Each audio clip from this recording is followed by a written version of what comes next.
Okay, hydrocarbons and the derivatives, we call that as organic compounds, right? Now let us do it further.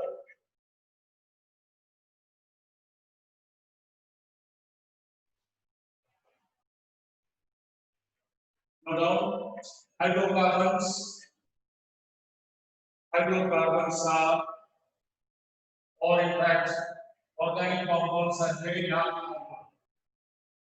Right on this, the organic compounds are very large in number. Organic compounds are very large in number. That's what we have studied. These organic compounds are very large in number, and that is why it is very large in number. First reason, it is carbon has the valency 4. That means we say that it is tetravalent. Carbon's valency is 4. Why do we say that carbon's valency is 4? Because carbon's electronic configuration atomic number is 6. So it has got 4 valence electrons. So in its previous class we have studied it, why it does not form cations and why it does not form anions. That's what I told you. Am I right? Carbon cannot form its cation because to lose 4 electrons is difficult. Because losing of electrons requires energy, and so much energy nobody is going to give to carbon, therefore it is not going to lose. Proper. When an atom has to lose electron, it has to lose as many electrons that are present in the valence shell. So losing 4 is impossible. Now the next one, what we have to take it is, now it cannot gain 4 electrons. When it gains 4 electrons, it forms its anion, and then what happens? Carbon charge is going to be -4. So the nucleus does not have so much amount of charge to retain its electron. When it has to get the stable configuration, it needs to gain 4 electrons. And when it gains 4 electrons, what has happened? The carbon will be gaining total 6 electrons, and the nucleus is having, let's say, total 10 electrons, and the nucleus is having a 6 proton. So that 6 protons cannot keep these extra electrons, so its anion is also not possible. Therefore, what happens? Carbon, due to its tetravalency, it undergoes the sharing of electrons. Now, to get the stable electronic configuration by carbon,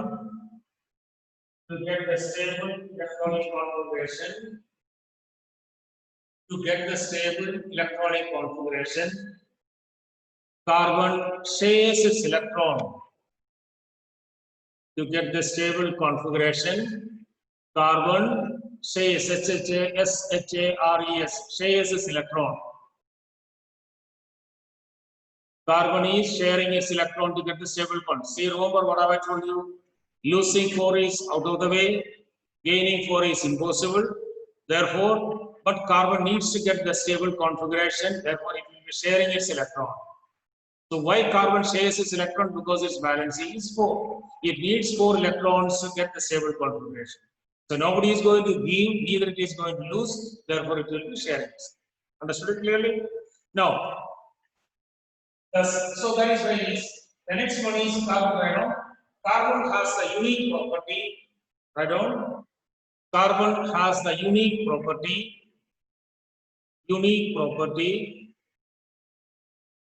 of sharing its electron with other carbon atoms. Carbon has the unique property of sharing its electron with other carbon atoms. Carbon has a unique property of sharing its electron with other carbon atoms, which is known as catenation. C-A-T-E-N-A-T-I-O-N. Catenation. Catenation, C-A-T-E-N-A-T-I-O-N. Catenation is in one line, we can say that it is a self-linking property of carbon atoms. Self-linking means carbon will be sharing its electron with other carbon. No other element undergoes this one. Carbon has to, let's say for example, you understand this way, we have a compound C6H6. The carbon atoms are there, these are 4 electrons, this is having 4 electrons. The hydrogen is sharing this electron like this way. Hydrogen, it goes this way. Hydrogen is shared.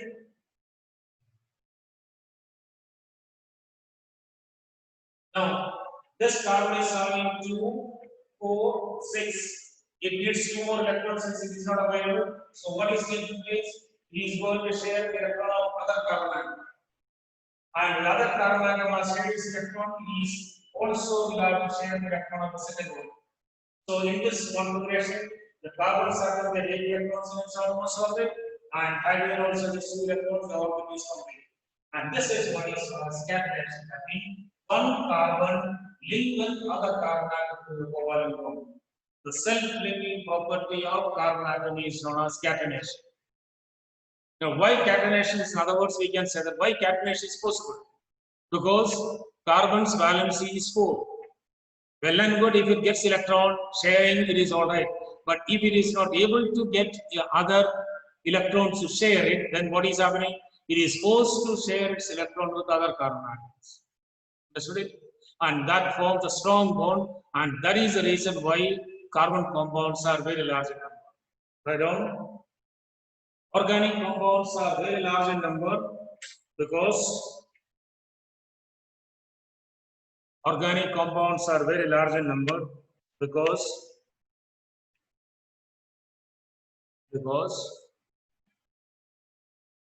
carbon is tetravalent, that means its valency is 4.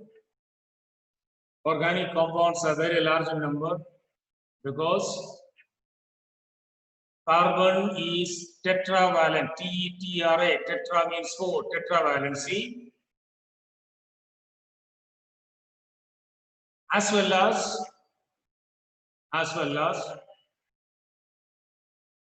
it has the unique property of, as well as it has the unique property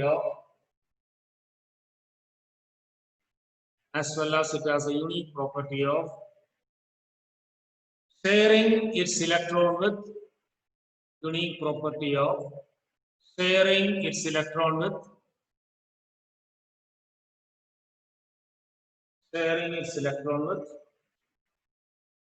other carbon atoms. Sharing its electron with other carbon atoms. What we call that as catenation. So in one line you can say that carbon has very large number of compounds, or organic compounds are very large in number because of catenation. Organic compounds are very large in number due to catenation. Understood it? And why catenation is possible? Because of its tetravalency. Carbon's valency is 4.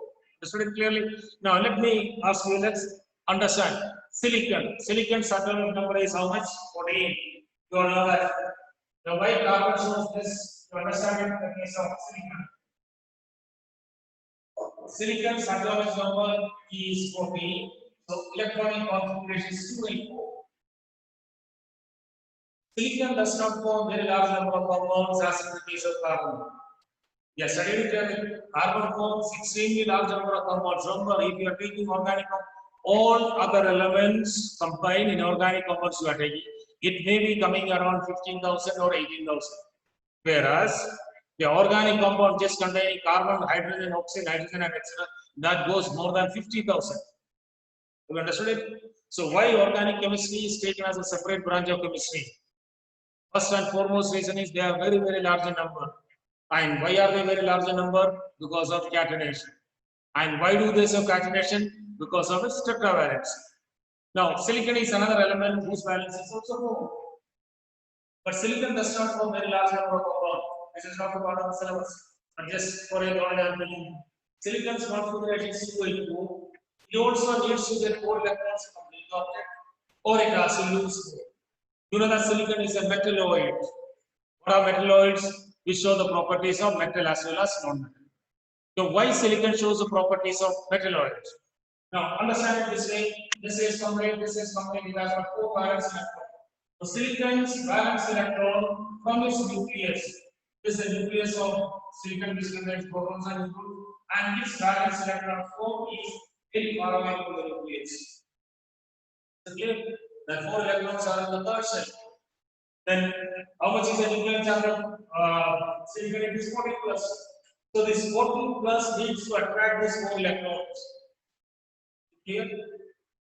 And this distance is very far. We are studying the force of attraction is inversely proportional to the square of the distance. And since the distance is more, the nucleus cannot exert larger force of attraction to the 4 electron. Therefore, what is likely to take place? Silicon may donate or release its electron like that of metal. We say metals are electropositive. Why we say that metals are electropositive? Because they have the tendency to lose electron. So silicon can lose its electron if to the silicon some element is coming which is more electronegative. Then what happens? That nucleus is exerting larger force of attraction to the silicon's electron. So silicon's electron is given. So electron is transferred, silicon loses electron, that means silicon becomes electropositive.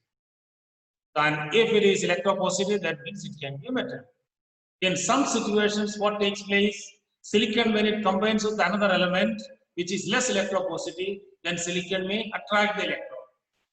Silicon may attract the electron means it can form non-metal, electronegative. And all these are possible because the valence electron is very far away. The nucleus exerts force of attraction to the valence electron, which is not sufficient enough to keep extra electron. Understood it? This 4 electron is of silicon. Now, this 4 electron of silicon, it needs to keep 4 more electrons at the stable. Silicon won't be able to keep some element is there which is more electron positive than silicon, then the silicon will take the electron positive. And if some element comes to silicon which is more electronegative, silicon will release its electron. So therefore, silicon has got 2 options. What?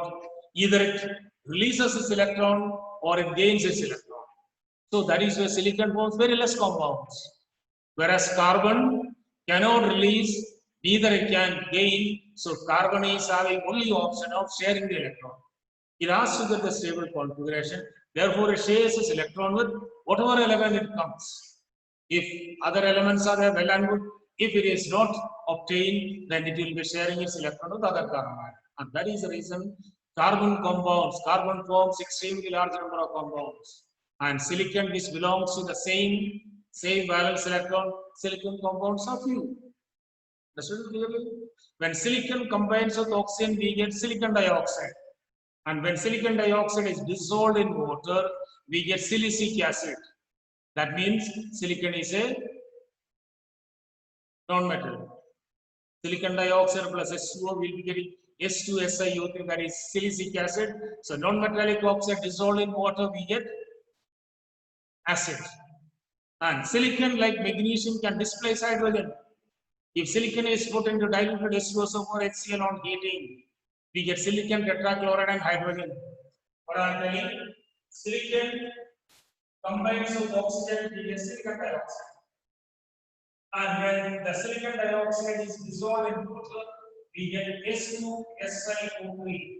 That means when a non-metal combines with oxygen, we get non-metallic oxide, and non-metallic oxide plus water, we get acid. This silicon is a non-metal. Now, same one, if silicon is going to react to diluted HCl,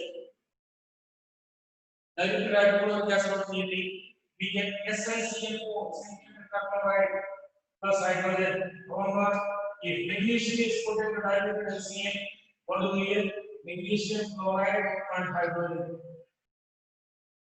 You understand the logic behind it? Silicon then combines with oxygen with the silicon dioxide, which dissolves in water with silicic acid. So when non-metallic plus oxygen, non-metallic oxide dissolved in water with the acid. So silicon is a non-metal. In this reaction, silicon behaves like non-metal. And in this reaction, silicon when reacts with hydrochloric acid, hydrogen gas is released. We are studying all those metals which are above hydrogen can displace hydrogen from diluted acid. So silicon plus diluted HCl, we get silicon tetrachloride plus hydrogen.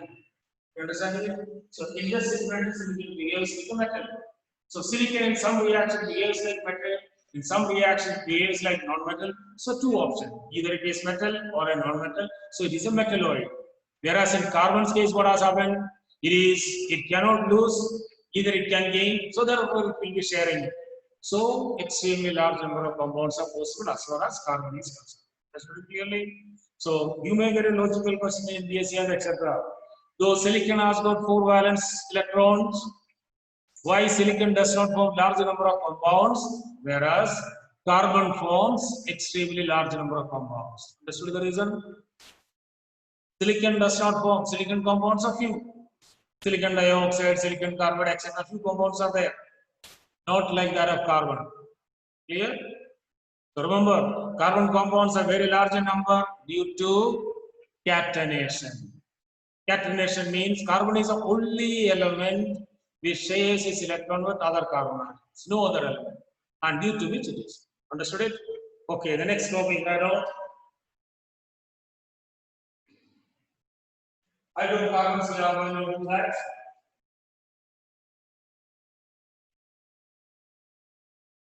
Hydrocarbons are classified into two. Hydrocarbons are classified into two. They are aliphatic and aromatic. Aliphatic and aromatic. A-R-O-M-A-T-A-C. Aliphatic, A-L-I-P-H-A-T-A-C. Aliphatic and aromatic. Aromatic compound is known in our syllabus to be aliphatic. So, aliphatic hydrocarbons are those in which the carbon chain is open. Aliphatic hydrocarbons are those in which carbon chain is open. Carbon chain is open. What does it mean? Now, so for example, we have a compound which contains 5 carbon atoms. So among these 5 carbon atoms, there will be a sharing of electron. Whatever it is, carbon has got 4 valence electron, you can see it has got 4. So what has happened? This carbon is sharing its 1 electron with the next one. And this one is sharing its 1 electron. Why? Because carbon has a unique property of sharing its 1 electron with other carbon atoms. If there are 10 carbon atoms in a carbon compound, among the 10 carbon atoms, there will be some sort of sharing. Understood it clearly? I have taken 5 carbon atoms in this one. Whatever is other. So among all these carbon atoms, there will be sharing. And in the situation, the carbon chain is like this. We can have carbon chain in different methods. Carbon chain is open. What does it mean? Suppose I am taking the carbon chain as this way. I go the carbon chain in this method. I go with carbon chain like this way. In all these cases, the chain is not in the form of closed one. Aromatic hydrocarbons, what is taking place? The carbon chain goes like this way. It is closed. All these carbon chain is in a closed form.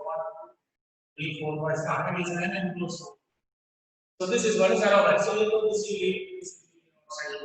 we are concerned about this. So it is, I have shown the carbon number and show you this carbon is having 4 valence electron. This has got 4 everything is having also. It has got hydrogen sharing over here. The hydrogen is shared like this. This is no other one. That's it. And this is what is aliphatic hydrocarbons. Where the carbon chain, understand it? If a hydrocarbon has got 15 carbon atoms, if an organic compound is having 15 carbon atoms, among the 15 carbon atoms, there will be a sharing of electrons. So maybe one carbon shares between 2 carbon atoms, maybe 2 pairs of electrons are shared, maybe 3 pairs of electrons are shared. At least 1 pair of electron among the carbon sharing will be there. Understood it clearly? That is the beauty of this hydroorganic compound. If an organic compound, say for example, we are about sugar, you are studying the molecular formula. Sugar is C12H22O11. It has got 12 carbon atoms. Among the 12 carbon atoms, there will be some sort of sharing. Among the 12 carbon atoms, there will be some sharing. Maybe one pair of electrons is shared between the carbon atoms, and don't just think that one carbon takes 2, another carbon takes 1. Sharing is equal. If one carbon shares 2 electrons, the other also will be sharing its 2 electrons. And all the sharing process is carried out till orbit becomes stable. 8 electrons are obtained. Understood clearly? So aliphatic hydrocarbons are this. Next slide on. The hydrocarbons, aliphatic hydrocarbons are classified into two.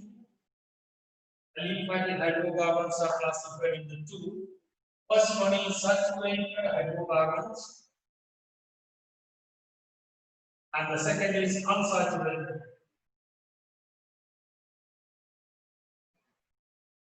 Hydrocarbons are classified into two: saturated hydrocarbon and unsaturated hydrocarbons.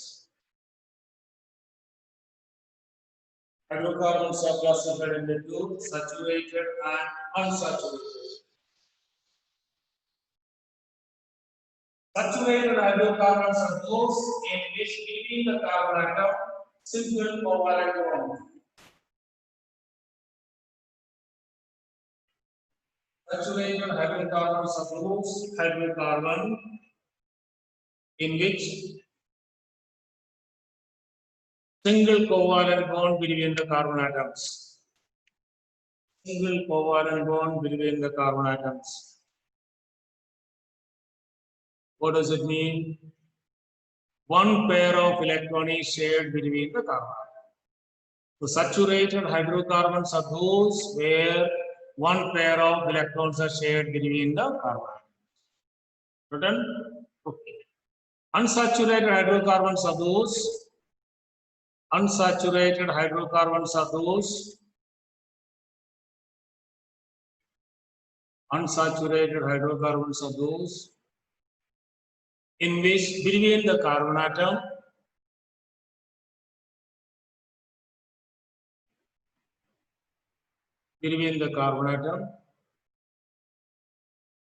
two pairs of electrons are shared or three pairs of electrons are shared. Between the carbon atom, if two pairs of electrons are shared or three pairs of electrons are shared, and that becomes unsaturated hydrocarbons. What is the concept? So hydrocarbons are the compounds of carbon and hydrogen, which are classified into two. As far as our syllabus is concerned, I'm telling which are classified into two: saturated hydrocarbons and unsaturated hydrocarbons. Saturated hydrocarbons are those in which between the carbon atom, single pair, one pair of electron is shared. Say for example, I am taking a compound which contains 5 carbon atoms, and if it is saturated, remember hydrocarbon. What is hydrocarbon? Compound of carbon atom. So if it is a hydrocarbon which contains 5 carbon atoms, and in which between all 5 carbon atoms among themselves, one pair of electron is shared. And when we talk about unsaturated one, between carbon atoms, there will be minimum one double bond or one triple bond. That means between two carbon atoms, two pairs of electrons are shared or three pairs of electrons are shared. So you understand it this way. Saturated compounds are those which are single bond, and unsaturated hydrocarbons are those which are more than single bond. More than single bond means it has got double bond or triple bond. Understood it? Plus, we'll take it tomorrow.